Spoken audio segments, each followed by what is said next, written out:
राम की होई तापर कृपा करे सब कोई। राम सिया राम जय जय राम। जिस पर राम जी की कृपा होती है उस पर सब कृपा करते ही करते हैं। नमस्ते दोस्तों, जय सिया राम, जय नीम करोली बाबा। मैं पवन कुमार चतुर्वेदी। एक छोटी सी कहानी। यूरोप में यूनान नाम का एक देश है। यहाँ के लोगों को यूनानी या यवन कहते हैं। यूनान में पुराने समय में मिदास नाम का एक राजा राज्य करता था। राजा मिदास बड़ा ही लालची था। अपनी पुत्री को छोड़कर उसे दूसरी कोई वस्तु संसार में प्यारी थी तो बस सोना ही प्यारा था। वह रात में सोते सोते भी सोना इकट्ठा करने का स्वप्न देखा करता था। एक दिन राजा मिदास अपने खजाने में बैठा सोने की ईंटें और असरफियां गिन रहा था। अचानक वहां एक देवदूत आया। उसने राजा से कहा, मिदास तुम बहुत धनी हो।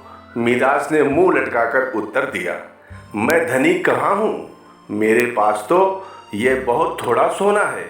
देवदूत बोला, तुम्हें इतने सोने से भी संतोष नहीं, कितना सोना चाहिए तुम्हें?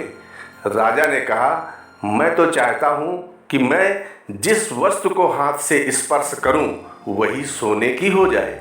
देवदूत हंसा और बोला, अच्छी बात, कल सवेरे से तुम जिस वस्तु को छुओगे वही सोने की हो जाएगी। उस दिन रात में राजा मिदास को नींद नहीं आई। बड़े सवेरे वह उठा, उसने एक कुर्सी पर हाथ रखा, वह सोने की हो गई। एक मेज को छुआ, वह भी सोने की हो गई। राजा मिदास प्रसन्नता के मारे उछलने और नाचने लगा।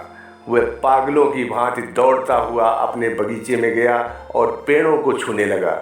उसने फूल, पत्ते, डालियां, गमले छुए, सब सोने के हो गए, सब चमाचम चमकने लगे। मिदास के पास सोने का पार नहीं रहा। दौड़ते उछलते मिदास थक गया। उसे अभी तक ये पता ही नहीं था कि उसके कपड़े भी सोने के होकर बहुत भारी हो गए हैं। वह प्यासा था और भूख भी उसे लगी थी। बगीचे से अपने राजमहल लौटकर एक सोने की कुर्सी पर वह बैठ गया। एक नौकर ने उसके आगे भोजन और पानी लाकर रख दिया, लेकिन जैसे ही मिदास ने भोजन को हाथ लगाया सब भोजन सोना बन गया। उसने पानी पीने के लिए गिलास उठाया तो गिलास और पानी सोना हो गया। मिदास के सामने सोने की रोटियां, सोने के चावल, सोने के आलू आदि रखे थे और वह भूखा था, प्यासा था।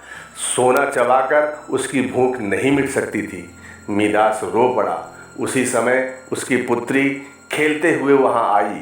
अपने पिता को रोते देख वह पिता की गोद में चढ़कर उनके आंसू पोंछने लगी। मिदास ने पुत्री को अपनी छाती से लगा लिया, लेकिन अब उसकी पुत्री वहां कहाँ थी? मिदास की गोद में तो उसकी पुत्री की सोने की इतनी वजनी मूर्ति थी कि उसे वह गोद में उठाए भी नहीं रख सकता था। बेचारा मिदास सिर पीट पीट कर रोने लगा। देवदूत को दया आ गई। वह फिर प्रकट हुआ। देवदूत को देखते ही मिदास उनके पैरों पर गिर पड़ा और गिड़गिड़ाकर प्रार्थना करने लगा, आप अपना वरदान वापस लौटा लीजिए। देवदूत ने पूछा, मिदास अब तुम्हें सोना नहीं चाहिए क्या? देवदूत ने फिर पूछा, बताओ एक गिलास पानी मूल्यवान है या सोना? एक टुकड़ा रोटी भली है या सोना? मिदास ने हाथ जोड़कर कहा, मुझे सोना नहीं चाहिए। मैं जान गया कि मनुष्य को सोना नहीं चाहिए। सोने के बिना मनुष्य का कोई काम नहीं अटकता, किंतु एक गिलास पानी और एक टुकड़े रोटी के बिना मनुष्य का काम नहीं चल सकता। अब सोने का लोभ नहीं करूँगा। देवदूत ने एक कटोरे में जल दिया और कहा, इसे सब जगह पर छिड़क दो। मिदास ने वह जल अपनी पुत्री पर, मेज पर, कुर्सी पर, भोजन पर, पानी पर और बगीचे के पेड़ों पर छिड़क दिया। सब पदार्थ जैसे पहले थे वैसे ही हो गए। साथियों, इस कहानी से हमें शिक्षा मिलती है कि हमें जीवन में लालच कतई नहीं करना चाहिए, क्योंकि लालच बुरी बला है। साथियों, जो श्री राम जी की शरण में आ जाता है, जो पूज्य गुरुदेव बाबा नीम करोली जी की शरण में आ जाता है, उसे लालच छू भी नहीं सकता है, क्योंकि फिर तो वैसा ही होता है जैसा प्रभु राम जी चाहते हैं। क्या? जो इच्छा करी हो मन माही, राम कृपा कछु दुर्लभ नाही।